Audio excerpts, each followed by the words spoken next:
Jadi kita tanya jawab santai aja, ya kita tanya jawab santai aja. Cuma lebih ke arah mau sharing sih karena followernya aku itu banyak yang pengen tahu banget gitu. Sama nanti kita Mm-mm. jawab beberapa pertanyaan ya.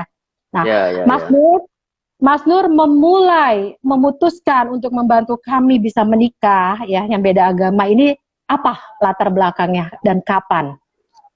Ya, sebetulnya saya memulai itu kan eh, saat 1 tahun pertama saya menikah tuh tiba-tiba kan banyak orang yang kontak saya gitu, tanya Hmm, mereka kemarin gimana caranya kok bisa gitu kan, gitu. Dari situlah kemudian semakin banyak. Lalu kemudian saat itu juga kan saya sudah beraktivitas di CRP kan saat itu. Terus ya. yang datang ke ICRP itu kan hampir setiap minggu juga ada. Karena itu Hmm. kemudian ICRP berinisiatif untuk membuka program konseling, advokasi dan fasilitasi pernikahan beda agama. Lalu saya Nah, aku boleh ditunjuk. tahu. Ya, Ya, sorry Mas Nur, ya, ICRP ini kan mungkin kayak yang belum tahu ya, itu lembaga ya, apa sih? Ada di bawah siapa gitu Mas ya. Nur? ICRP itu Indonesian Conference on Religion and Peace, lembaga lintas agama. Ini Hmm. chapter Indonesia. Kalau di internasional tuh ada WCRP, kalau di ASEAN ada CRP begitu.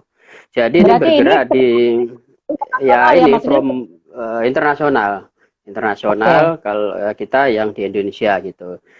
Program kita ya ini apa mendorong adanya dialog antar umat beragama, menjaga kerukunan, lalu kemudian mewujudkan perdamaian bersama lintas agama gitu. oke, Gitu. Nah saat oke. ini saya ya deputi direktur di ACRP. Selain Oh, juga ini direktur di Harmoni Mitra Madania itu yang lebih sering membantu teman-teman yang mau menikah beda agama. Jadi saya menjadi konselor sekaligus fasilitator di dua lembaga, satu di CRP, satu di Harmoni Mitra Madania. Nah dulu Mbak Fibri itu datang yang di Harmoni Mitra Madania kalau nggak salah. iya Gitu. benar. Aku datang dari situ dan aku nggak sengaja juga sih nemuin karena eh, waktu itu aku agak lupa ya, Mbak Stella ya kalau nggak salah ya.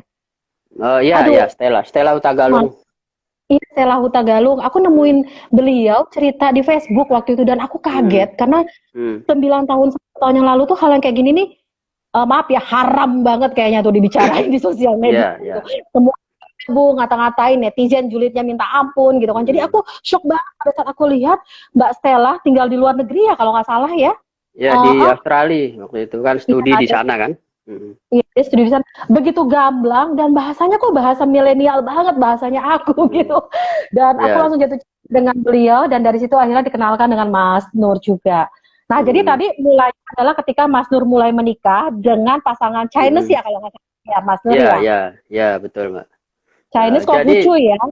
ya, jadi saya mulai menerima konseling itu ya setahun setelah menikah. Kemudian di CRP program itu kan dibuka pada November 2004. Lalu April 2005 itu sudah mulai ada yang menikah gitu. Oke.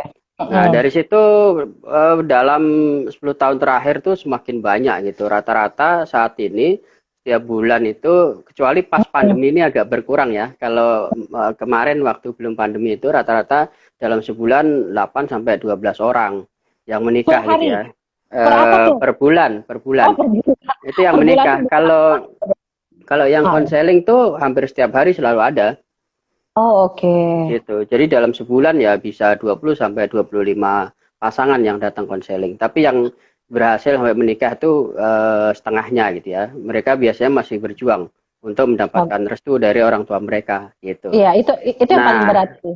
total sampai hari ini tuh tadi ada yang menikah di Malang. Hmm? Kemudian kemarin juga ada di Jogja gitu ya. Oh, oh. Ini pasangan yang ke Seberapa? 1114. Wow, 1114. Ini udah ada Ya. komunitasnya belum? Jadi Mm, kepengen bikin komunitasnya ya, segini mm. banyak. Ya, ya, ya. Mas, Sebetulnya ada beberapa komunitas, ya Mbak Stella itu bikin juga di Facebook waktu mm-mm, itu. Lalu mm-mm. kemudian di Interfaith ya kalau nggak Surabaya, salah namanya. iya, ya, In- interfaith couple gitu. Kemudian mm-mm, di Surabaya itu Mbak Truli dan suaminya mm-mm. itu membuat grup juga yang keluarga Bhinneka itu, gitu. Iya, dan aku ada di Mm, keluarga Bhinneka. Aku ada juga di ya, Interfaith Couple. ya, Uh, ya. Oke. Sekarang Mas Nur, Hmm, nama itu kan Muslim banget, Ahmad Nur Kholis. Ya, kenapa bisa menikah dengan gadis Chinese, Mas Nur, zaman dulu? Kenapa? ya sebetulnya sih Ceritain kalau dikit. dari dulu waktu sebelum menikah memang pengennya nyari yang beda gitu ya. Karena kan kalau yang sama kan udah umum ya, gitu. Oh Jadi iya dong, iya, iya. ya kelamin Jadi jadi suami. sebetulnya sebelumnya itu sudah coba beberapa kali. Saya dengan orang Oh, Batak itu pernah 2 kali. Terus kemudian orang mana ya? Seingat saya 3 kali ya saya coba dengan yang berbeda agama gitu. Baru ah, kemudian jadian tuh yang dengan itu, ah. gitu. Akhirnya jodohnya sama yang ini ya, Iya, sama iya, ibu ya. iya, iya. Oh, nah, Mas Nur, waktu itu Mas Hmm. Nur menikahnya di mana? Kan belum ada ICRP yang bantu. Waktu itu di Paramadina, jadi 2 prosesi juga. Pagi di Paramadina jam 9 gitu, lalu siangnya itu di ini Litang Matakin, Majelis Tinggi Agama Konghucu. Iya. Nah, Ya. Mas Nur, aku tuh dulu peralihan dari Mm-mm. Paramadina ke apa yang tadi Iya, Mas iya, belum, Nur. belum. Jadi Oh, kan belum ingat dari Paramadina, hmm, ya, pertengahan 2005 kan Paramadina menutup program tersebut. Lalu iya, kemudian benar. sempat dilanjutkan oleh Wahid Institute ya. Beda ya. Ya, Mekanisme itu ya mereka juga tidak lama. Lalu kemudian ya itu lembaga-lembaga itu menyarankan agar ICRP aja melanjutkan karena lebih tepat begitu. iya, iya, iya. Oke, Hmm. pertanyaan selanjutnya adalah gini, uh, aku kan melakukan pernikahannya itu dua ya. Waktu itu aku konsultasi sama Mas Nur. Hmm. Uh, Meyakinkan orang tua itu adalah yang paling sulit. Kalau aku kan 16, aku dulu sama suami aku tuh bersahabat dengan waktu. Jadi aku 16 tahun pacaran. Di 6 sampai 7 tahun pertama pacaran itu memang kita ditentang habis. Pokoknya semua cerita-cerita sinetron kita alamin deh. Misalnya suami Hmm. datang sendalnya diumpetin, dibuang, lalu sepeda motornya dikempesin. Jadi dia pulang tuh nyeker, nggak pakai Hmm. sepatu, uh, apa ngedorong-dorong ini gitu. Terus kalau misalnya Om, apa Pak, Fibri ada nggak? Nggak ada Fibrinya. Telepon ditutup. Itu pokoknya semua sudah dialamin deh. Hmm. Dari Backstreet Boys, dari pacaran Backstreet sampai akhirnya belak-belakan juga akhirnya kita jalanin gitu. Nah, yang mau aku tanya ya ke Mas Nur ya, dengerin lah live aku sendiri curhatan aku bagaimana aku ngelewatin semua ini. Tapi aku pengen tanya sama Mas Nur. Hmm. Biasanya yang Mas Nur saranin ke setiap calon MBA yang konsultasi ke dirimu, bagaimana mendapatkan restu dari orang tua dan keluarga inti, itu apa Mas? Ya biasanya kan persoalannya itu kan nggak jauh dari persoalan ini kan landasan teologis kan gitu. Ya, Umumnya orang tua landasan. kan memahami bahwa apa secara agama tidak dimungkinkan gitu. Lalu pemahaman mereka secara negara juga tidak mungkin bisa dilakukan. Karena itu Mm-mm. di 2 poin itulah kita memperkuat dengan ini apa argumen yang bisa mereka pelajari ya gitu. Nah biasanya saya Apa? memberikan pemahaman. Misalnya Ya, kalau dalam konteks Islam, saya selalu menjelaskan bahwa di Islam itu kan ada 3 pandangan kan. Ada yang ya, melarang, coba. kemudian ada yang melarang tuh biasanya mengacu pada itu Al-Baqarah ayat 221, kemudian Al-Mumtahanat 10 gitu kan. Ya. Nah, itu Teman-teman larangan. Hmm. dua Ya, yang menentukan. Oke, terus? terus Al-Mumtahanat 10. Nah, itu larangan menikah dengan orang kafir atau orang musyrik begitu. Nah, Iya, lalu ada kelompok yang membolehkan asal yang muslim itu laki-lakinya gitu. Nah, iya itu kelompok Ahmadiyah. ini ya itu mengacu pada Al-Maidah ayat 5. Ahmadiyah. Al-yauma uhilla lakumut thayyibat wa ta'amul ladzina utul kitab gitu.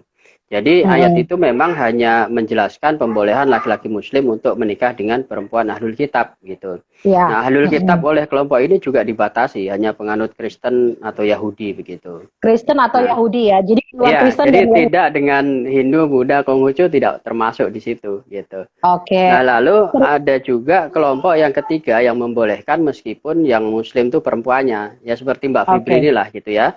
Nah, kelompok Iya. yang ketiga nih sama acuannya Al-Maidah ayat 5, tapi Mm-mm. mereka memperkuat dengan 3 argumen. Pertama, Oke. argumennya begini. Jadi dalam kaidah hukum itu ada al-aslu alibahah, segala sesuatu Mm-mm. itu boleh sepanjang tidak ada nas atau ayat yang melarang.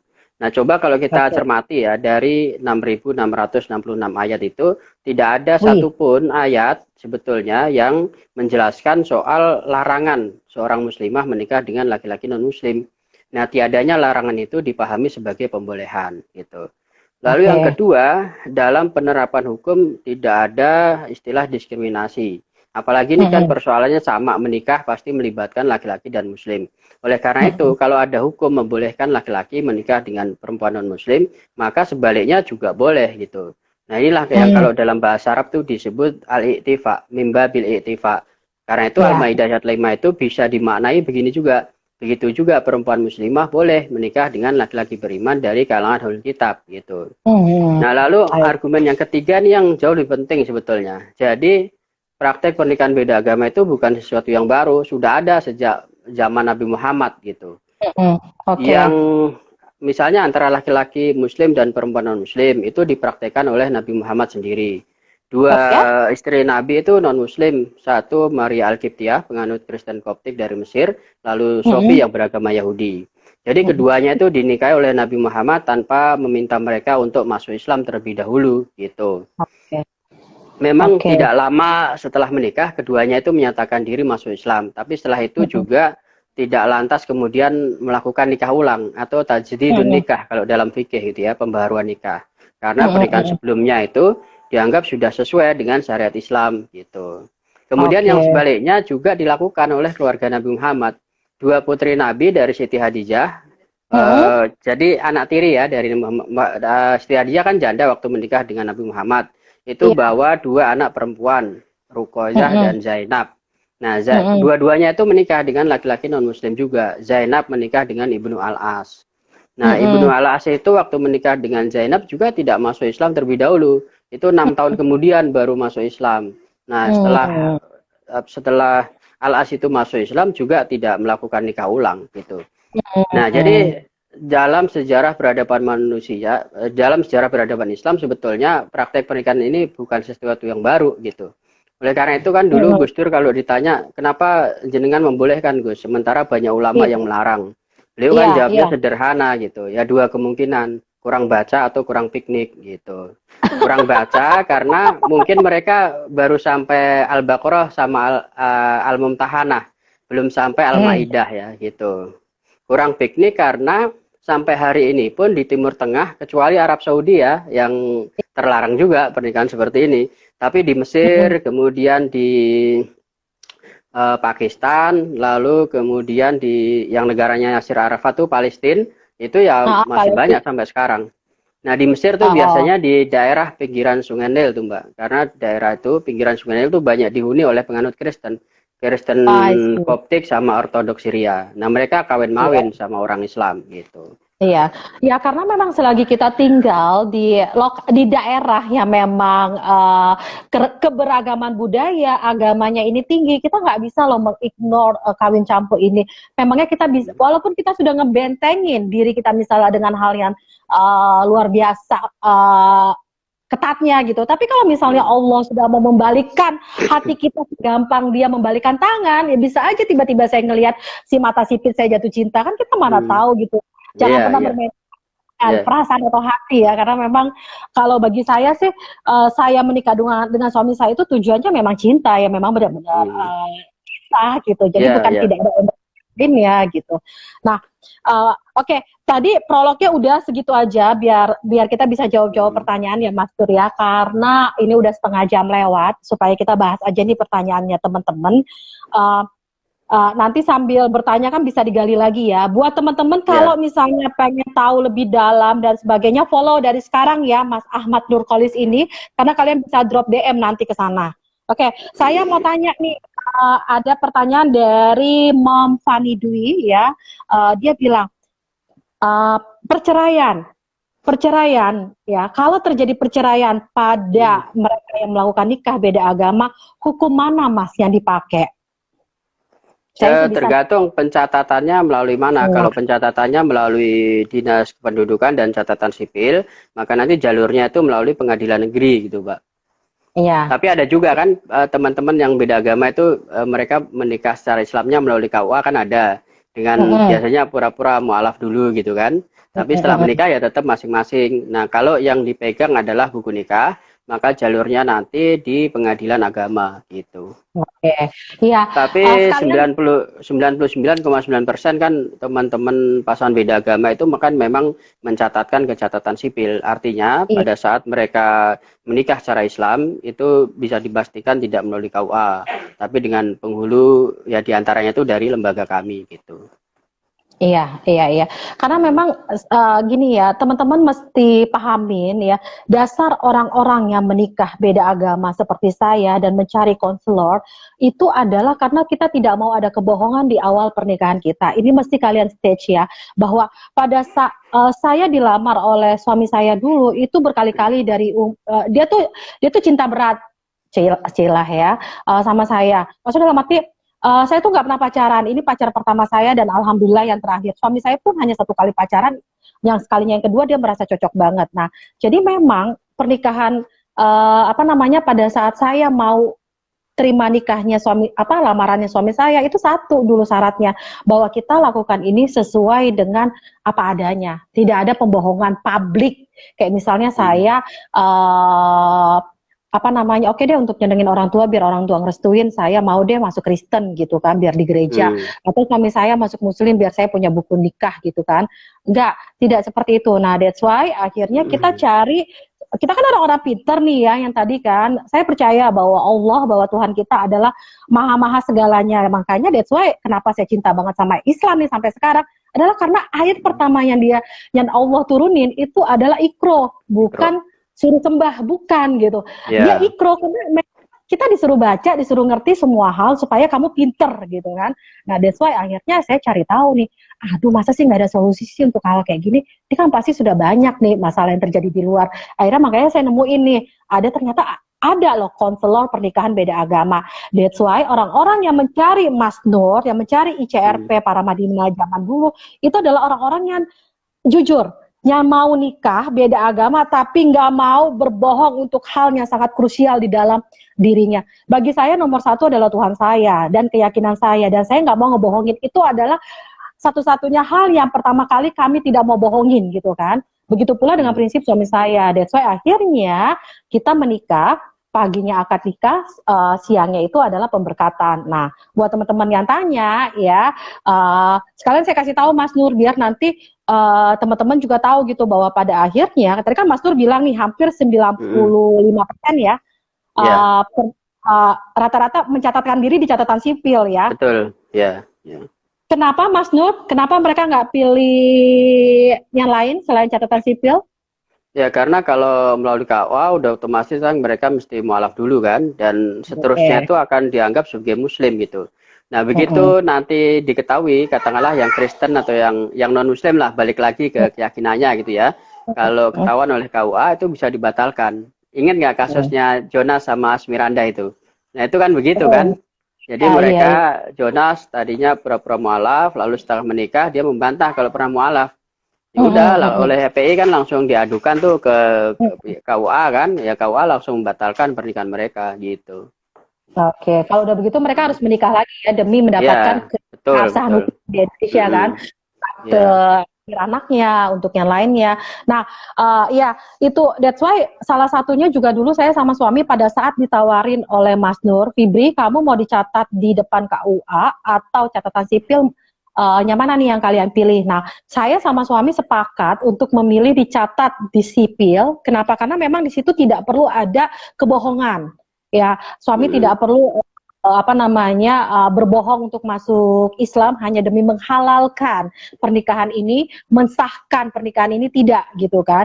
Jadi waktu itu kami berpikir bahwa kalian tahu sih gitu tentang halal dan tidak halal pernikahan gitu. Memang ada aturannya semuanya, tetapi sekali lagi kita bicara soal hati gitu. Yang kadang itu mungkin hanya saya dan pasangan saya dan Tuhan yang tahu gitu. Sehingga mungkin akan ada apa ya, akan ada hal-hal yang kira-kira memang tidak nyampe di nalar kita gitu. That's why makanya waktu itu Mm. saya menikah secara sipil dengan suami saya karena memang di sini Mas Nur kan pernah bilang banyak pasangan muslim pun yang sebetulnya menikahnya di catatan sipil gitu kan. Mm-mm. Uh, terutama untuk yang skalanya internasional ataupun apa gitu kan. Karena memang kalau di catatan sipil, kalau misalnya teman-teman lihat ya, di sini ini tidak ada kata-kata suami kita Kristen, istri kita Islam, tidak. Iya, betul. Tapi ditulis yang menyangkut sedikit tentang agama itu hanya dibilang telah menikah Hendrik Huta Barat dengan Fibrianti yang telah dilangsungkan di hadapan pemuka agama, di hadapan pemuka agama Kristen yang bernama Pendeta Arnold Pasaribu MTH di GPKI Pamulang Tangerang Selatan. Nah, seperti itu statementnya, tidak ada dibilang di sini suami agama Kristen, istri agama Kristen misalnya gitu kan. Tidak ada statement seperti itu, dan itu karena tidak ada pembohongan publik. Sesuai catatan sipil menurut kami adalah bukti terjujur bagi kami. Gitu. Prinsipnya prinsipal banget soalnya waktu itu. Mudah-mudahan menjawab ya, Mau Fani ya. Mau Fani masih ngelanjutin nanti ya, nanti oke. Pertanyaan selanjutnya adalah dari Jasmine Sidika Alfatasya. Wah, namanya panjang banget. Secara sistem baik negara atau agama, pernikahan NBA itu kan bisa. Tapi kadang yang nggak bisa itu adalah restu dari pihak keluarga mempelai masing-masing. Pertanyaannya sensitif, bagus banget. Gimana tuh Mas Nur, kalau misalnya ada pasangan NBA yang nggak merestui orang tuanya tuh sampai dia menikah dia nggak ngerestuin, pernah nggak ngalamin nikahin nggak ada bapaknya, nggak ada orang tuanya, atau gimana Mas Nur, pernah nggak? Ya sering sih. Dulu memang itu masih dimungkinkan ya, tapi sekarang tuh harus ada restu dari orang tua dan itu harus tertulis. Itu permintaan pihak catatan sipil begitu. Jadi karena berbeda agama, lalu kemudian pihak catatan sipil itu mengharuskan ada surat tertulis, surat hitam di atas putih lah. Kalau orang tuanya, tapi kalau hadir orang tuanya belum, kehadiran nggak perlu, tapi yang dipentingkan itu surat itu Mbak, gitu. Oh oke. Mereka nggak harus hadir gitu.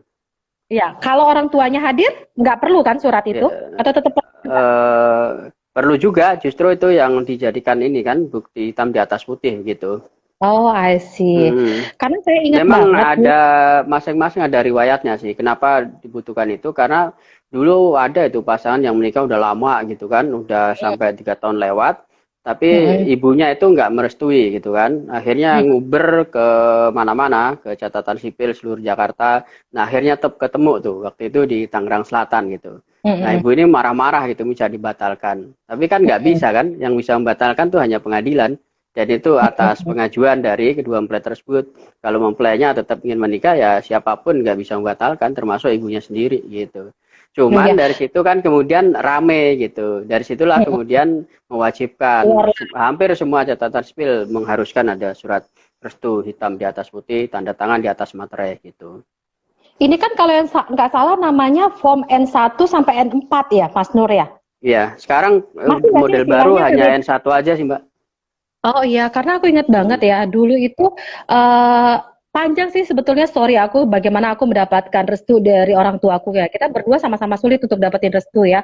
Tapi in the end ya nggak tahu kenapa, mungkin ini pertolongan Tuhan juga ya. Bapak aku tuh tergerak, dia malah tiba-tiba nggak ada juntrungannya, dia yang mau ngurusin semua formulir saya, Mas Nur. Jadi beliau loh yang ngurusin N1 sampai N4. Dulu kan masih ribet ya, masih panjang gitu kan, dan dulu agak kayak sekarang gitu kan, yang masih terbuka, banyak yang terbuka gitu, open minded. Dulu tuh kelurahan lebih orang-orangnya lebih sangat gimana banget, tapi pada saat orang tua kita sendirian datang, memang itu akan lebih memudahkan. Triknya kayak gimana nanti aja kita bahas itu next ya Mams ya, karena memang bisa panjang. Sedangkan saya lebih pengen ngegali, mumpung Mas Nur lagi nggak keliling Indonesia nih ya, kesana sini. Iya, nggak bisa kemana-mana. Kita gali dulu nih dari Mas Nurnya ya.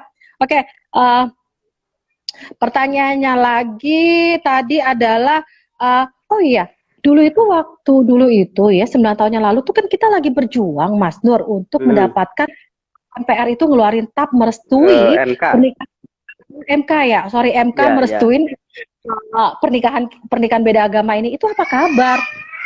Ditolak itu. Jadi ditolak, waktu itu ya tahun 2013 2014 kalau nggak salah. kita mengajukan judicial review kan ke MK terkait dengan undang-undang perkawinan. Ada 3 poin sih waktu itu yang kita minta direvisi itu. Pertama soal usia perkawinan, karena di usia perkawinan di undang-undang perkawinan itu kan usia anak itu bertentangan dengan undang-undang perlindungan anak. Lalu yang kedua itu hak dispensasi orang tua. Jadi si anak ini meskipun masih usia anak, tapi kalau orang tua mengizinkan itu bisa menikah. Itu sama kayak anaknya Arifin Ilham ya, kan masih bocah tuh. Tapi karena orang tuanya mengizinkan boleh, ya, karena ada hak dispensasi yang diberikan pada orang tua. Nah kami waktu itu ingin mencabut hak dispensasi itu karena anak punya hak sendiri gitu. Lalu yang ketiga ya soal pernikahan beda agama. Yang dalam undang-undang perkawinan itu abu-abu gitu ya, remang-remang lah, tidak jelas ini dibolehkan atau dilarang gitu. Nah, tiga-tiganya waktu itu ditolak gitu ya. Tapi kemudian yang 2 poin pertama itu dikabulkan sudah.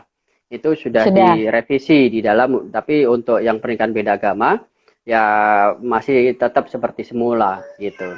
Jadi mereka mengatakan bahwa itu dikembalikan ke lembaga agama masing-masing. Jadi kalau ada agamawan atau lembaga agama yang bolehkan ya silahkan, nanti negara tinggal mencatatnya gitu. Lalu kemudian pada Januari 2019 kemarin MA itu kembali mengeluarkan penetapan terkait dengan pasangan beda agama. Jadi yang untuk bisa dicatat maka salah satu di antara kedua orang yang mau menikah itu harus menundukkan hukum sementara gitu. Gitu. Jadi sebetulnya ya inilah prinsipnya sama seperti Mbak Fibri gitu kan. Dalam konteks negara Mbak Fibri kan menundukkan sementara ke Kristen pada saat pemberkatan kan. Karena mengikuti aturan hukum di Kristen gitu. Nah dari situ kemudian pihak gereja kan mengeluarkan surat nikah gereja. Nah surat nikah gereja itulah yang dijadikan landasan oleh Dukcapil untuk mencatat perkawinan tersebut gitu. Bahwa kemudian setelah itu nanti kembali lagi atau tetap pada keyakinannya yaitu hak kita lagi juga gitu. Itu prinsip yang yang diberikan oleh MA dan sebetulnya MA ini konsisten sebetulnya karena sebelumnya kan tahun 86 89 kan mereka juga mengeluarkan penetapan bahwa ini salah satu poinnya yang penting itu adalah perbedaan agama itu tidak menghalangi seseorang untuk menikah karena tidak ada satupun aturan atau perundangan di Indonesia yang mengatur soal itu gitu. Yang diatur itu kan pernikahan antar warga negara itu diatur kan, tapi soal perbedaan agama tidak diatur secara jelas gitu. Karena itu ya boleh-boleh saja gitu. Ya, ini ada pertanyaan dari Diwa 12. Mas Nur, kalau pihak wanitanya yang non-muslim, apakah tetap harus ada wajib nikah pada saat nikahnya? Tetap harus ada karena prinsip pernikahan ini kalau di dalam Islam kan harus memenuhi 5 rukun nikah kan. Salah satunya tuh harus ada wali gitu. Terus lagi pertanyaannya, bukti dari Mom Matthew Raffel, Mom bukti pencatatan nikahnya apa nih? Buku nikah atau akta perkawinan atau keduanya? Kalau secara negara akte nikah, kalau secara pengesahan secara agama mendapatkan 2 kan. Misalnya kalau mereka Islam dan Kristen, secara Islam nanti ada surat keterangan nikah Islam, lalu ada surat nikah gereja. Kalau secara negara ya surat nikah Kristen surat nikah Islam tadi itu lembaga apa Mas? Apakah masjidnya atau lembaganya yang menikahkan? Misalnya kalau sekarang ya ada Harmoni Mitra Madania, ada ICRP, ada Yayasan Indonesia Bahagia. Lalu kalau di Salatiga itu ada Percik gitu.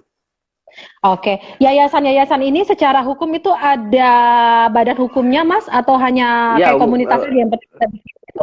Ada badan hukumnya, biasanya kalau yayasan tuh kan ya badan hukumnya yayasan, ada akte notaris, kemudian ke Kemenkumham. Oke, sip. Gitu. Aku hanya ingin menegaskan hal itu karena kalau teman-teman kepotan aku punya 2 surat ya yang dikeluarkan oleh lembaga Islam juga lembaga Kristen tadi berdasarkan 2 surat tersebut yang mana mau aku laporkan ke negara itu haknya aku. Kalau misalnya aku pengen ya aku laporin yang dari lembaga Islam tadi. Tapi kalau misalnya aku ingin dicatat secara sipil ya berarti yang gereja tadi gitu. Aku catat aku sampaikan ke negara ya. Intinya adalah aku cuman kepengen waktu itu negara mesahkan undang-undang, mesahkan pernikahan kami sehingga nanti kalau misalnya kami punya anak itu ngurus akte dan sebagainya itu terakui lah gitu ya. Nah, kalau misalnya masalah ini halal, ini kan paling sensitif nih ya Mas ya. Orang bilang bahwa NBA itu pernikahan yang tidak halal gitu kan. Baik dari sisi Islam, Katolik, terutama dua. Yang paling keras itu Islam sama Protestan ya, Mas ya. Biasanya ya, yang paling enggak, sebetulnya kalau yang masih agak kaku itu justru Hindu, Mbak. Oh, Hindu. Iya, oh, ya? Hindu itu kan ada lembaga namanya Parisada Hindu Dharma Indonesia, PHDI ya. Nah, di PHDI itu ada semacam aturan atau fatwa gitulah. Jadi seorang pedanda atau pemangku itu baru bisa menikahkan kalau keduanya sama-sama Hindu gitu. Jadi biasanya ya ini kalau mau bisa ya sama seperti di Islam gitu ya. Jadi ya harus mualaf dulu kira-kira gitulah, baru bisa diberkati oleh mereka. Pawiwahan istilahnya. Jadi harus ada sudewadani dulu, mualaf dulu menjadi Hindu, baru pawiwahan gitu. Nah setelah menikah nanti balik lagi nggak apa-apa gitu. I see. Jadi kalau dalam hukum positif tuh yang disebut penundukan hukum sementara gitu. Penundukan hukum untuk sementara. Ya pokoknya memang harus. Ya makanya kalau dulu ya, pokoknya teman-teman saya itu yang suka nge-DM nanyain yang baru mau NBA ke saya, biasanya saya langsung tegas sih, kamu tuh nggak usah nanya lebih lanjut dulu, tapi tanya dulu ke hati kamu, lihat dulu pasangan kamu, apa worth it kamu mau ngorbanin seluruh, apa worth it gitu, kamu mau akan berjuang seumur hidup kamu untuk pria ini atau untuk orang ini gitu kan, karena memang kalau kamu udah terjun nikah beda agama, itu perjuangannya tiada henti. Ya, jangan pikir kalau udah nikah aman, selamat, damai ya, nikmatin kehidupan seperti pernikahan lainnya. Oh tidak, justru disitulah paling terberat cobaannya ya Mas Nur ya. Tantangannya itu ini, jadi ada tantangan, ada tentangan. Nah itu nggak hanya seumur hidup Mbak, kita udah mati masih diomongin ntar. Gitu. Benar, iya benar. Makanya saya selalu bilang bahwa mereka yang menikah beda agama dan berhasil mendidik anaknya dengan baik atau minimal dia bahagia gitu di kehidupannya, itu bagi saya orang-orang yang terpilih yang memang mau naik kelas ataupun sudah naik kelas gitu. Karena memang banyak pengorbanan yang kita jalanin ya. Tetapi bagi saya so far itu tidak ada penyesalan sama sekali ya. Justru saya merasa bahwa makin kesini nih keimanan saya tuh makin kukuh gitu. Dari saya yang dulu super cuek banget, yang nggak mau tahu dengan kebahagiaan orang lain, yang tipe-tipe julid kayak gimana sih, yang kayak ngeliat orang lain, lo pereknya cuma itu doang apa sih gitu. Atau misalnya, aduh pinter kagak, belagu banget. Pokoknya orang-orang yang benar-benar sejulit itu loh dulu loh aku. Sekarang aku berubah gitu ya, jauh berubah di mana aku mikir. Bukan karena seiring dengan umur juga, enggak gitu Mas. Cuma karena memang pembelajaran tenggang rasa yang aku jalanin di kehidupan pernikahan aku ini itu benar-benar nampar banget. Itu benar-benar ngerubah cara pandang aku terhadap kehidupan di dunia ini. Jadi aku merasa ya justru aku jauh lebih cinta Islam. Aku justru jadi semakin semangat ngejalanin hidup, jadi semakin punya tujuan gitu, dan aku merasa bersyukur banget gitu bahwa doa dulu ya, selama 16 tahun pacaran, aku tuh doanya Mas, tiap malam sebelum tidur, ya Allah, Zat yang menggerakkan setiap hati semudah membalikkan telapak tangan, tolong balikan hati aku agar besok pagi hari pada saat aku melihat laki-laki ini, aku benci setengah mati sama dia, aku nggak suka sama dia dan aku mau putus. Itu doa aku loh Mam, dan itu semangat ya aku autosugestiin ke diri aku gitu kan. Tapi ya ternyata Allah bicara beda gitu, bahwa ternyata memang aku merasa bahwa ini jodoh soulmate-nya aku gitu. Jadi ya kita nggak boleh main-main sih dengan hati orang gitu. Maksudnya dalam arti jangan ngejudge gitu ya. Kalian belum tahu gitu apa kita setiap manusia berbeda gitu cara pandang dan juga cara merasakan gitu. Jadi jangan pernah memasukkan ideologi kalian gitu kan dengan cara yang memaksakan tadi ya Mas Nur ya. Iya, betul. Ini Mas Wendy up 21. udah ngomong Mas Nur, ya ampun Mbak Fibri keren banget semangatnya. Iya nih gue sengaja semangat biar ngebakar lu Mas Wendy ya, biar dia semangat jangan habis patah hati. Oke, pertanyaan lainnya adalah kita harus lihat waktu sekitar 7 menit lagi Mas Nur, sekitar 7 menit lagi. Mbak, live ini tolong di-share ya. Iya, mudah-mudahan ya, nggak ada masalah teknis. Mom Devi, Mom Fit dan Mas Ahmad, saya mau pencerahan untuk NBA mengenai keturunan untuk kepercayaannya gimana. Ini Hmm. banyak banget yang nanya aku, Mbak Iya, Fibri, iya, ntar betul. siapa gitu. Mengingat abang saya juga NBA, ponakan saya menganut kepercayaan Muslim, mengikuti kepercayaan ibunya. Wah, gua banget nih ya. Mas Nur, gimana Hmm. Mas Nur mendidik dua anak Mas Nur? Sebetulnya Agamanya udah apa, Mbak? 4. Anak saya kan udah 4, Mbak. Oh, udah 4. Iya, Oh, udah 4. Yang satu sudah pergi, ya. iya. Kalau yang pertama itu dia Konghucu, yang kedua Katolik, Kok, ya, wow, gitu. Katolik. Kok bisa? Ya, Mas Nur bisa, kan nggak bisa. Katolik. Istri kamu Ucu, kenapa bisa Katolik Ya, nih? ya belajar Mau di diceritain? sekolah.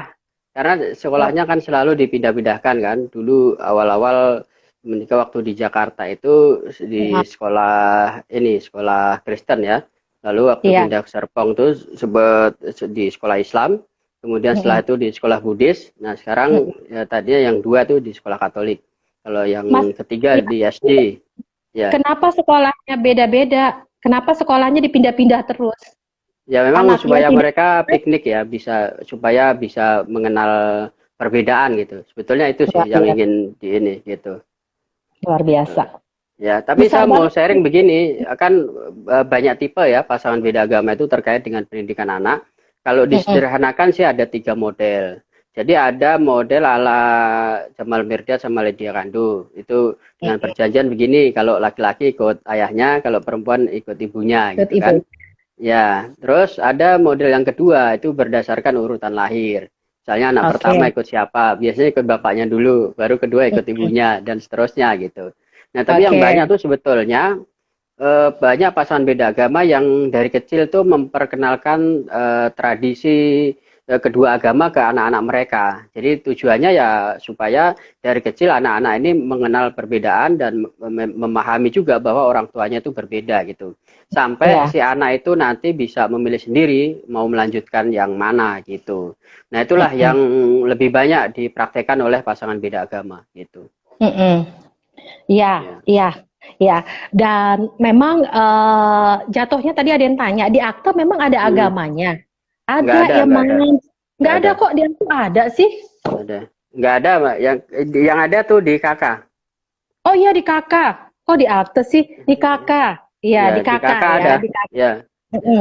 Di kakak itu ada. Nah, kalau Hmm. misalnya anak-anaknya Mbak Fibri ini si Ren agamanya apa, Ivy apa gitu kan. So Hmm. far sih aku belum sharing ya, Mam ya. Aku belum mau sharing kenapa? Karena memang untuk apa namanya? Untuk untuk anak-anakku nantinya aja gitu karena takutnya nanti aku udah bilang oh dia masuknya Kristen Islam gitu tapi ternyata in the end-nya dia enggak gitu Hmm. kan jadi Hmm. memang aku lebih ngelihat adalah berjalan aja seiring dengan waktu gitu kan dia minatnya kemana gitu maksudnya dalam arti pemahaman dia akan agama itu gini loh agama itu menurut saya juga jodoh ya kadang kita merasa kita agamanya udah benar nih tapi Hmm. yakin apakah kamu akan tetap Muslim atau Kristen kalau kamu bukan lahir di keluarga Islam ataupun Kristen?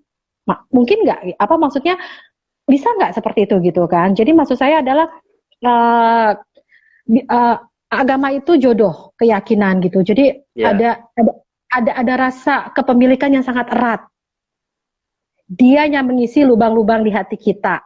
Agama itulah yang bikin kita kuat menghadapi cobaan seberat apapun di dunia ini. Karena itu iman Hmm. yang kita pegang gitu kan. Jadinya bagi saya adalah PR saya sekarang adalah mendidik Ren dan Ivy menjadi manusia yang baik dulu, yang bisa membedakan mana benar dan salah. Masalah dia mau pilih kiri, mau pilih kanan, mau lewat atas, mau lewat bawah, mau Hmm. tengkurap, mau jalan untuk mencapai tujuannya nanti, ya itu adalah cara dia. Jadi kalau menurut saya, kalau kalian tanya, saya akan ngajarin Ren dan Ivy itu agamanya apa, yang pasti agama bapak ibunya gitu. Dan kalau memang ternyata di pergaulannya dia tertarik dengan agama lain, seperti tadi Ya. Katolik, Katolik Hindu, Buddha, oh why not? Siapa tahu dia malah bisa ngajarin ke maminya juga, ke dedinya. Kita kan Ya. panjang umurnya, maksudnya dalam arti kita nggak tahu ke depannya kan gitu. Yang penting ya keterbuka apa namanya mawas diri tadi aja gitu. Dalam arti adalah memang anaknya sudah dibekalin dengan hal-hal yang baik ya, yang bisa tahu mana baik mana buruk. Oke, oh 2 menit lagi nanti saya nggak bisa ngerekam. Mas Nur, saya end live dulu. Nanti kita lanjutin sekitar Ya, ya. saya mulai invite lagi ya. Nanti kita bahas sekitar 15 Oke. menit baru kita selesai ya. Karena nanti Boleh, saya boleh. nggak bisa nge-edit. Oke, Mm-mm. saya Oke. bye-bye dulu ya teman-teman. Nanti saya akan sambung lagi live-nya ya. Bye.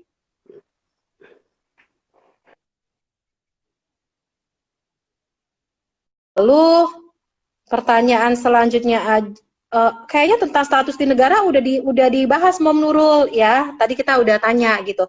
Kita juga udah bahas tentang pendidikan juga gitu. Nah, oke. Mas Nur, pertanyaannya Hmm. adalah ya, pernah nggak ICRP ini di demo sama FPI? Atau misalnya sama lembaga Eh, lain gitu kan? Karena kan udah 1.100 nih nikahin orang nih yang beda agama. ya. Enggak, kalau yang terkait dengan pernikahan beda agama malah belum pernah.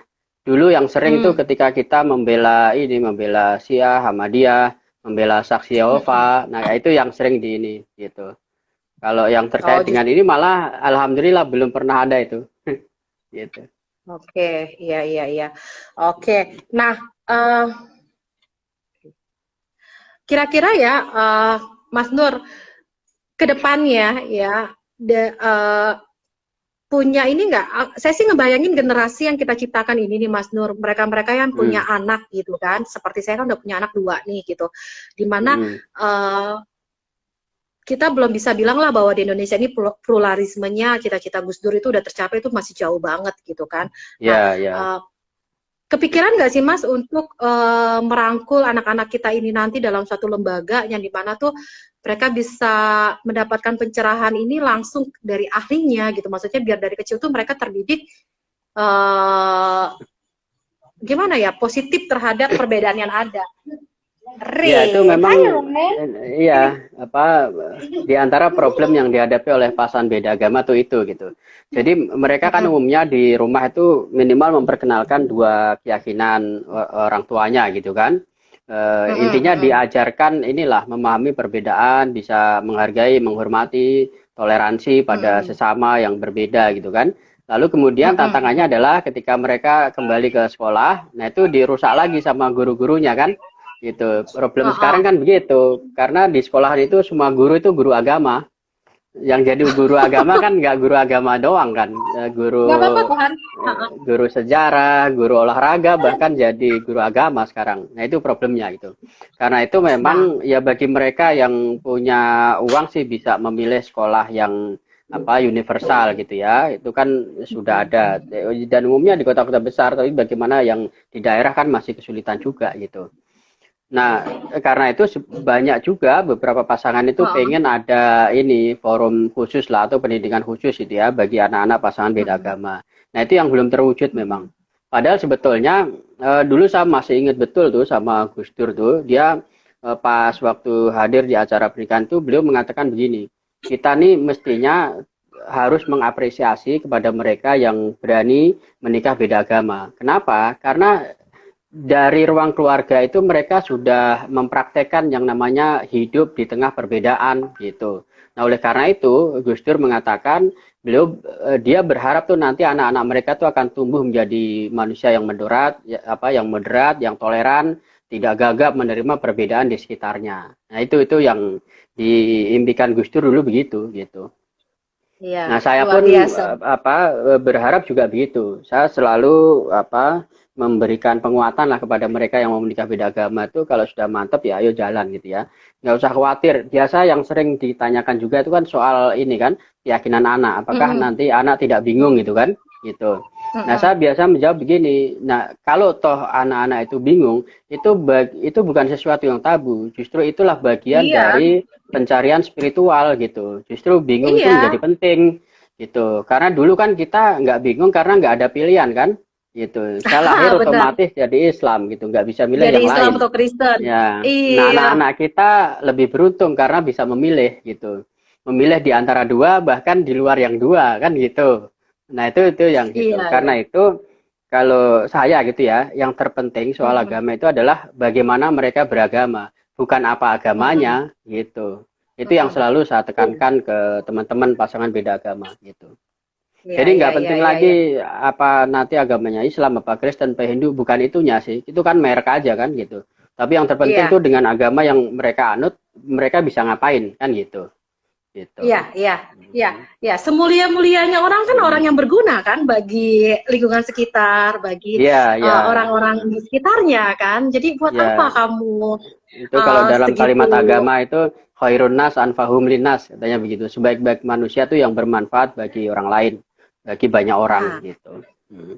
itu luar biasa. Itu salah satu moto hidupku juga tuh yang Hmm. apa? Yang benar-benar jadi pegangan hidup aku tuh Mas, bahwa apa Hmm. namanya, label apapun yang orang lain cap ke kamu atau misalnya kamu terpaksa Ya. harus bawa itu terus gitu, kayak misalnya Hmm. well saya sekarang single fighter, tidak lagi punya suami atau punya istri, atau misalnya saya mualaf, saya Islam, saya Kristen, label apapun yang ada di diri kita gitu kan, tetap aja bagi yang dinilai Allah, yang dinilai Tuhan kan bukan itunya kan, Ya, tapi kan memang amal perilaku kita. kebaikannya. Dan Iya, betul. iya, Jadi yang menentukan orang itu ada di dalam Al-Baqarah sama Al-Maidah itu dikatakan bahwa yang mm, menentukan seseorang tuh dapat pahala apa enggak, terus nanti masuk surga atau neraka bukan merek agamanya, mm, tapi amal kebajikannya, gitu. iya, iya, Nah, iya, ayat ini yang iya, itu kadang-kadang menjadi step nggak banget. jarang dibaca oleh ini umat Islam terutama ya, gitu. Nah, Bahkan dianggap nggak ada iya, itu, karena nggak mungkin katanya begitu. iya. Pokoknya label mereka gitu bilang bahwa mereka yang melakukan pernikahan beda agama itu udah benar-benar haram, najis, terus Hmm. apalagi ya apa pasti masuk neraka gitu kan. Nah, hal-hal Hmm. kayak gitu kalau saya sih udah melewatin ya masa saya Hmm. dihujat, dihina, Iya. dikucilkan, lalu juga dianggap gimana. Karena kebetulan saya pribadi yang dominan, yang kuat, yang keras, bagi saya hal-hal yang kayak gitu itu kamu cuma nguatin batu karang gitu. Kamu cuma Hmm. nguatin pribadi saya gitu. Saya bukan tipe orang yang ditonjok diem gitu. Saya sasak, kamu tonjok saya balas gitu. Kamu tonjok saya makin mantul, kamu tonjok saya makin bersinar gitu kan. Hmm. Jadi bagi saya untuk semua teman-teman saya di luar sana yang sedang berjuang ya, yang sudah ada di pernikahan beda agama, ya ini adalah jalan yang sudah kamu pilih. Yang tentu saya yakin orang yang nikah beda agama itu bukan karena sekedar nafsu seks loh nikahnya, bukan karena kecelakaan, bukan karena embel-embel di luar lain, itu pasti pure karena cinta. Karena kalau lu nggak cinta sama pasangan, lu ngapain gitu kan nikah-nikah beda agama. Nah, that's why menurut Hmm. aku, kamu tuh udah punya modal semangat di situ. Jadi sayang banget kalau misalnya Ya, kamu nggak ngejalaninnya itu dengan maksimal ya Mas Nur ya. Kan hari gini betul, gitu betul. semua orang bisa jadi pinter lah gitu. Jadi maksud Ya. saya ya, ya cobaan seberat apapun yang datang pada saat kita sudah menikah beda agama, ya itu dialamin kok sama siapapun. Iya, sama aja, Apa sama aja. percayalah sama aja Ya. ya Mas Nur ya. Hmm. Di apa diomongin tetangga, diomongin mertua, nggak disukain sama adik ipar, duit ngepas, suami kasar atau misalnya apa itu semua dialamin kok sama orang yang satu agama juga. Cuman gimana cara kita nyikapin, ngejalaninnya itu terkadang tuh yang nikah beda agama tuh disorot banget Mas Nur. Hmm. Jadi kadang Iya, gini, iya, kalau betul. kita gagal nih dalam pernikahan, suka kan dicap misalnya sama keluarga inti kita, tuh lihat, makanya jangan nikah sama beda agama. Lihat dia Hmm. perkawinannya nggak direstuin Tuhan, akhirnya sekarang cerai gitu. Oh hebat itu yang ngomong kalau menurut saya ya. Hmm. Mesti ngobrol panjang lebar dulu sih. Oke, Hmm. Mom Nurul Iskandar tanya, Mom Fit, apakah ada berencana memasukkan Ren dan Ivy ke sekolah agama seperti yang dilakukan oleh Mas Nur? So far, Ren tahu nggak dia hafal lomba huruf-huruf hijayah dan dia itu tahu Hmm. bentuk. Bukan Hmm. cuma sekedar hafal alif batasa, nggak hanya itu aja dia hafal gitu. Dia tahu bentuknya gitu. Ren itu ketertarikannya terhadap huruf-huruf Arab itu tinggi banget gitu. Uh, Hmm. Masalah nanti dia masuk sekolahnya Islam, Kristen, Katolik, to be honest itu nanti tergantung perekonomian kami, Mom Nurul ya. Jadi kalau misalnya memang aku mampu, aku pengen dia sekolah di sekolah yang berkarakter. Kalau Ya. misalnya aku mampunya nanti di daerah rumahku nanti adanya cuma Katolik, Kristen, ya udah nggak apa-apa. Tapi di Hmm. daerahku ada Al-Azhar, ya nggak apa-apa Al-Azhar.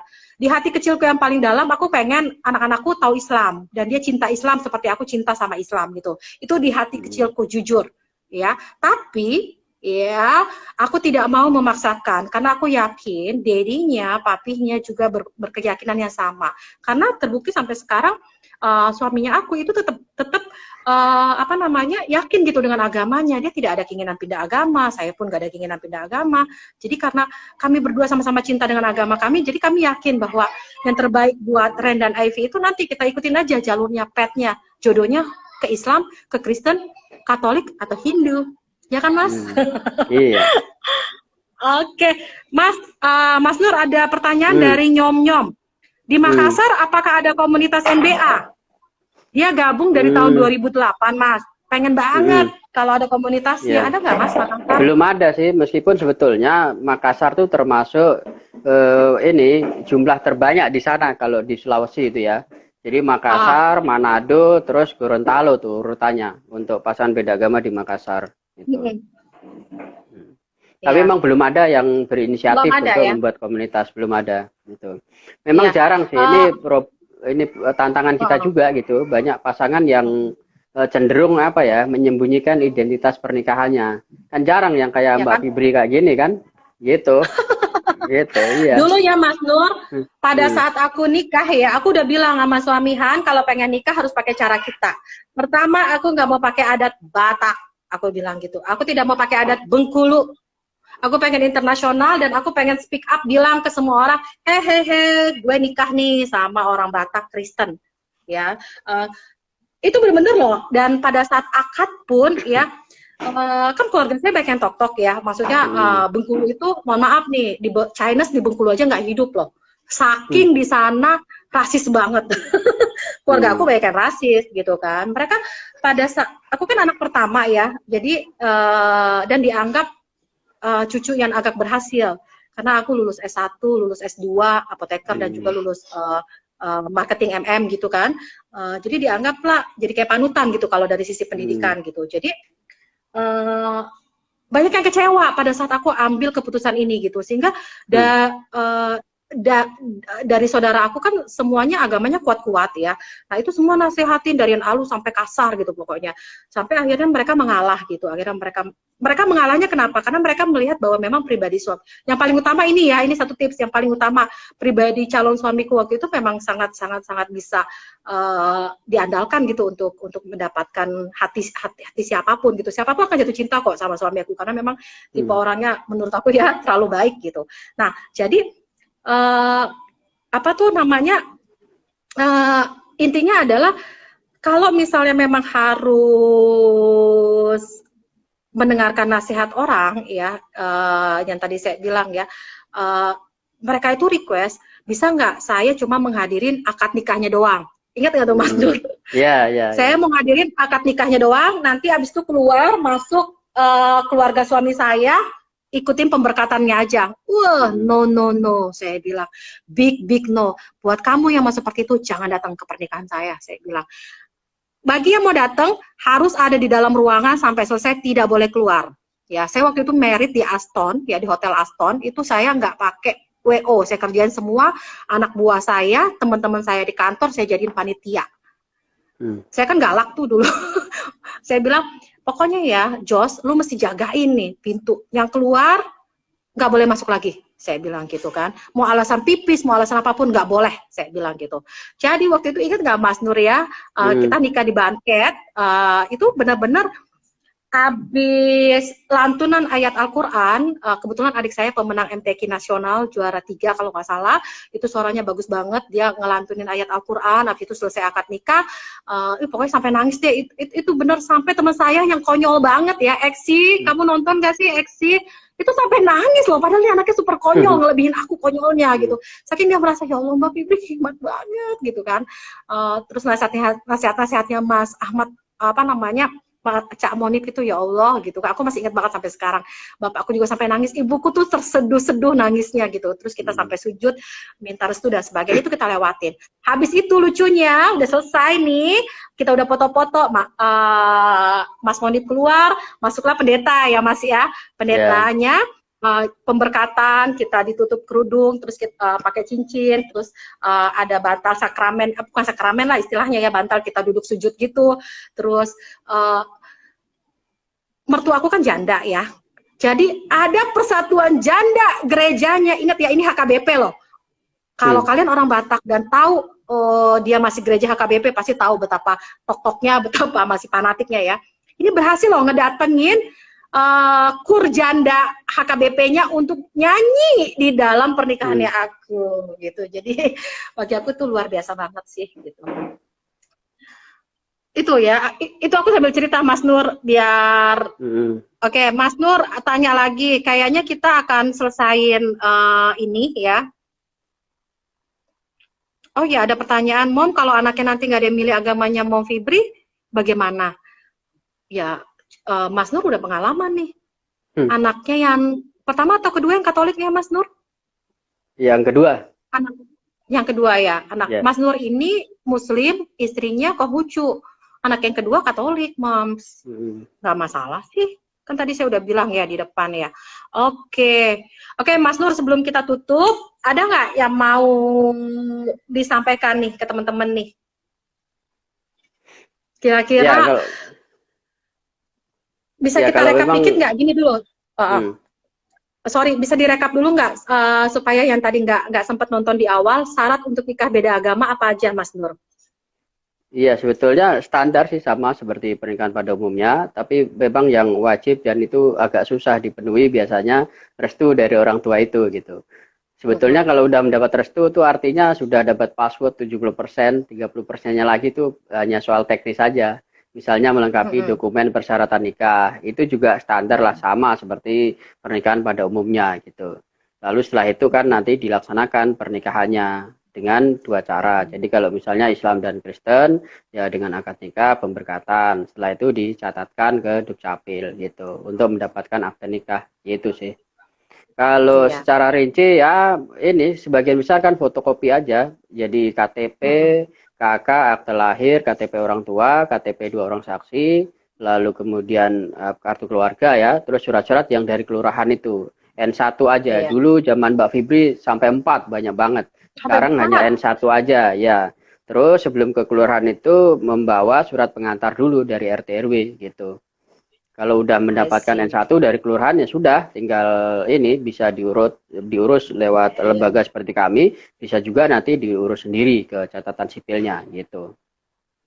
Ya, satu tips sih dari saya, kalau kalian ingin meyakinkan orang tua atau keluarga inti, ya kalian harus memperbanyak wawasan kalian tentang nikah beda agama ini, latar belakangnya, dalil-dalil yang mengizinkan dari kedua sisinya.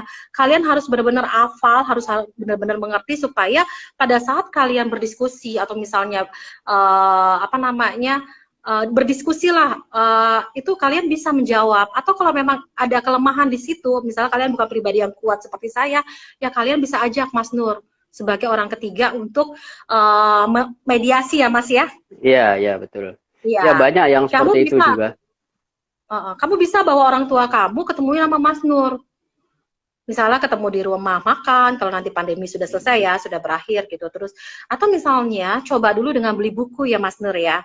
Bukunya Mas Nur. Sekarang kan sudah lebih mudah karena kan banyak tulisan yang sudah dimuat di mana-mana ya, tulisan saya, teman-teman yang lain gitu. Kalau buku sendiri saya sudah menulis 5 buku yang terkait dengan pernikahan beda agama. Dari 36 buku yang sudah saya tulis gitu. Oh, 36 ya. Saya nulisnya tadi baru 15. 36 udah 36 ternyata. Luar biasa, Mas. Ada nggak bukumu di sini, Mas? Ada nggak yang di depan meja biar kasih lihat? Nggak ada, di rak depan. Di rak depan ya? Tapi bukumu ya. yang paling bestseller itu judulnya, coba deh Mas, ambil deh Mas. Yang Kado Biar Cinta teman-teman itu. ngeliat covernya. Nih yang kemarin nyari, teman-teman aku tuh borong buku Mas Nur di Gramedia itu sampai banyak sebagai souvenir akad nikahku. Tuh, ini salah satunya. Ini yang Kado Cinta itu. Kado Cinta Beda Agama. Lalu kalian mesti buka. Terus ini, kalian mesti beli, Mom. Ini ya. Pernikahan Beda Agama. Ini aku yang ini nih. Aku yang ini. Nah, 2 buku ini yang menginspirasi Hanung Bramantya untuk bikin film Cinta Tapi Beda itu. Cinta. Gitu. Lalu aku ingat banget waktu aku ditanya-tanya tentang film itu. Iya. Ada ini juga. Yang mau ngeliat Mas Nur dengan istrinya. Iya. Aku ingat banget waktu aku main ke rumahmu, Mas. itu Ya, ya. ada yang untuk sembahyang itu apa namanya tuh? Itu masih nggak di depan rumahmu? Altar, Apa kamu altar. udah pindah rumah? Masih, Ya masih. altar. Ya. Kasih lihat Ini dong, kasih lihat Mas. ini yang terbaru, Vicky. fikih keluarga lintas agama. Aku mau beli nih ntar. Iya. Nah, gitu. Ini Iya, ya, isinya aku sama, baca. sama kado cinta.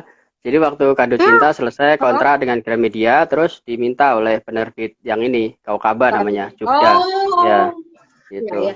Mas Nur, tulis dong tentang cara mengasuh anak NBA ya.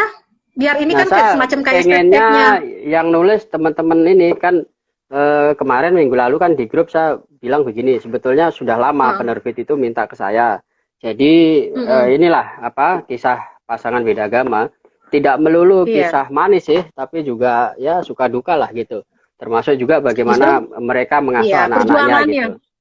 Betul, Iya, betul. perjuangannya yang harus Betul. dicerita supaya Iya, bisa iya. jadi sedikit pegangan lah kalau misalnya ada teman-teman yang galau gitu kan baca, oh Fibri melakukan hal kayak gini nih waktu anaknya tiba-tiba Iya, dibully di iya. sekolah karena kok agama mama kamu ini sih gitu, kamu kok nggak hafal Al-Fatihah sih misalnya gitu kan. Nah Mm-mm. itu hal kecil tapi itu penting banget nanti kita pelajarin. Ya, oh iya, Ya. satu juga ya Mas ya, kalau misalnya udah nikah beda agama, Mas Nur itu masih tetap simbol-simbol agama itu ada di rumah masing-masing atau bagaimana Mas Nur? Masih. Ya itu Masih juga ya, altar, sebagai ini ya, itu kan tahapan pertama bagaimana kita memperkenalkan perbedaan ke anak-anak kan, gitu. iya, Ya, iya. dan Mas Nur, sekarang uh, ya, mm, ya Mas itu Nur pernah kemudian nggak terbang? apa? Sorry, Hmm. dirimu aja dulu. Ya itu yang kemudian saya lakukan dengan anak-anak remaja, pemuda. Saya kan punya program namanya Peace Train Indonesia. Itu kan program Mhm. jalan-jalan yang diikuti anak-anak remaja pemuda gitu ya dari Jakarta ke kota-kota lain. Nah di kota lain tuh kita Mhm. berkunjung ke rumah-rumah ibadah gitu. Itu udah 10 Oh, kali, dan seharusnya September ini kita ke Eropa sama ke Roma. hmm. Diundang oleh Wow. beberapa lembaga di sana untuk ini sharing kita pengalaman kita inilah mengajak anak-anak muda tuh mengenal perbedaan gitu. Tapi karena pandemi ini semua diundur semua gitu. Termasuk juga Swiss Embassy itu juga tertarik karena kegiatan seperti ini bisa dilakukan di Swiss, kata mereka begitu. Gitu. Ford Foundation itu juga pengen mereka staff-staffnya terus apa stakeholder mereka harus ikut di program Peace Train ini gitu. Kayak gitu. Luar biasa, luar biasa. Mas Nur terus berjuang ya untuk kita-kita ya Mas Nur ya. Pokoknya Ya, siap, Mbak. pengetahuan Mas Nur kan luar biasa tentang hal ini dan Mas Nur juga menjalani dalam kehidupan sehari-hari sehingga uh, bagi kami tuh Mas Nur bukan hanya sekedar konselor gitu karena banyak mungkin orang yang bisa menjadi konselor tapi nggak mengalami sehingga bagi kami feel-nya itu terkadang kurang gitu kan. Nah bagi saya Mas Nur ini langka banget, langka. Jadi menurut saya kamu harus jaga semangatmu ya Mas ya. Apapun yang terjadi di luar sana, Ya, tolong Mbak. pikirin 1.100 pasangan yang telah menikah ini, ya. Berharap banget gitu bahwa negara ini juga nantinya akan mengakui gitu kan ya. Tapi saya sih sebetulnya nggak terlalu nggak peduli juga gitu kan karena bagi saya Ya, ini ya. suatu hal yang apa sih gitu kan ya udah lu nggak setuju ya bodo amat gitu kan toh juga kebahagiaan kalaupun kita susah lu belum tentu nolong juga kan ya jadi ya Iya. udah jangan campur tangan di kebahagiaan kita yang penting kan kita nggak yang penting pada saat kesusahan kita harus saling tolong menolong gitu jadi ya cuman ya memang menurut saya sih fenomena gunung es ini memang benar-benar harus kita rangkul jadi kalau dirimu nanti mau bikin ini lebih gimana ya Mas ya komunitasnya bisa lebih gimana aku sih siap membantu ya jadinya Nah saya usul tuh gini Mbak, kalau berikutnya mau bikin live lagi tentang ini pendidikan anak pasangan beda agama itu nanti narasumbernya bisa Mbak Truli sama Mas Jo tuh yang di grup. Mbak Truli ya Iya, iya itu beliau kan sekarang juga sama seperti Mbak Fibri, jadi rujukan teman-teman pasangan beda agama lah gitu. Mereka tuh jadi anaknya orang udah tua berapa bagi usianya mereka sekarang. Udah gitu ini ya udah ada yang kuliah, udah besar gitu. Udah wah besar iya gitu. kalau itu jauh lebih senior dari saya harus beliau tuh cerita tuh saya harus berguru Iya. oke Ya, nanti bisa live bareng sama beliau gitu. Iya, iya, iya. Boleh deh, nanti kita usulin lagi di grup kita ya, grup Bineka. Jadi buat teman-teman yang nonton live ini, yang mungkin nanti juga nonton rekamannya ya, dan kalian belum bergabung dengan komunitasnya Bineka, kalian bisa ajukan by DM ataupun follow dulu Mas Ahmad Nurkolis ya. Nanti kalian bisa DM ke sana karena Mas Ahmad Nurkolis bersama beberapa temannya itu membangun komunitas Bineka ya. Nanti bisa sharing-sharing di sana, saling menguatkan ya, saling memberikan pengetahuan. Kalau saya sih lebih banyak ke arah pengen tahu gitu, kayak misalnya beberapa dalil-dalil yang memang masih saya pertanyakan juga, atau misalnya menjadi curiousnya saya saat ini gitu kan. Oke,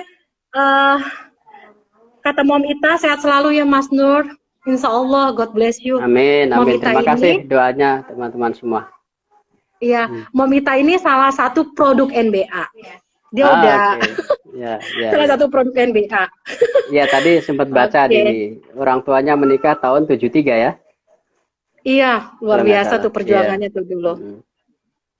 Oke, satu lagi pertanyaan terakhir dari Mom Winda RC. Selama pandemi ini ada nggak nikah online, Mas Nur? Ada, udah 4 pasangan yang menikah online gitu. Pertama Dari daerah mana?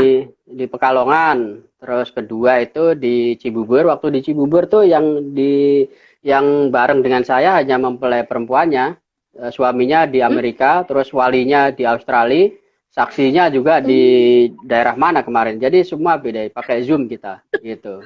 Iya, iya, Gitu. iya. Terus ada juga yang ini tamu-tamu menyaksikan lewat Zoom gitu ya, gitu.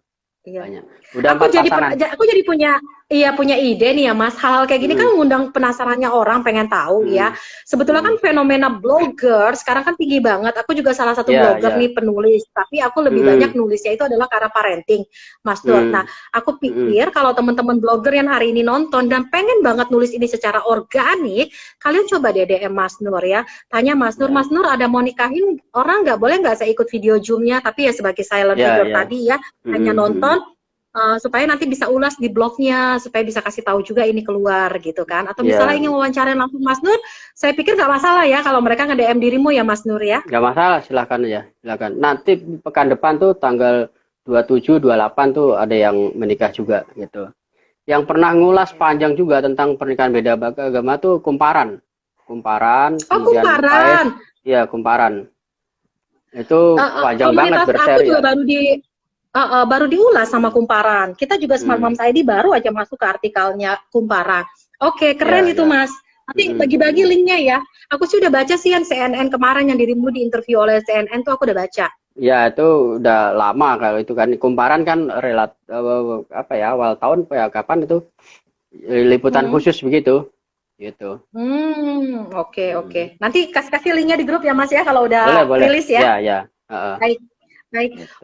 Oke, teman-teman, kayaknya udah cukup ya, udah 1,5 jam dengan Mas Nurkolis, Mas Ahmad Nurkolis ya. Jadi buat teman-teman, kalau yang dirasa masih kurang, silakan follow dulu beliau ya, dan juga cari tahu bisa DM ya, bisa lihat juga kegiatannya itu dari timelinenya.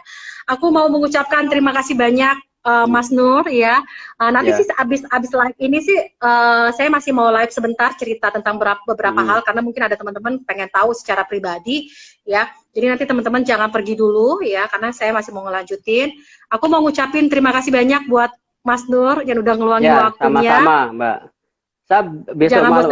Besok malam atau lusa itu IG live juga di Sonora FM. Itu membahas tentang pernikahan di masa pandemi. Gitu. Nanti aku info deh. Kalau nggak besok malam, lusa malam. Infoin biar aku IG storyin. Jadi aku mau nonton juga. Aduh, Sonora, kangen sama Sonora ya. Thank you so much Mas Nur. Sehat-sehat. Salam untuk ibu ya dan juga anak-anakmu ya Mas ya. Mbak. Sampai ketemu lagi kita di WhatsApp grup ya. Terima kasih. Assalamualaikum warahmatullahi wabarakatuh.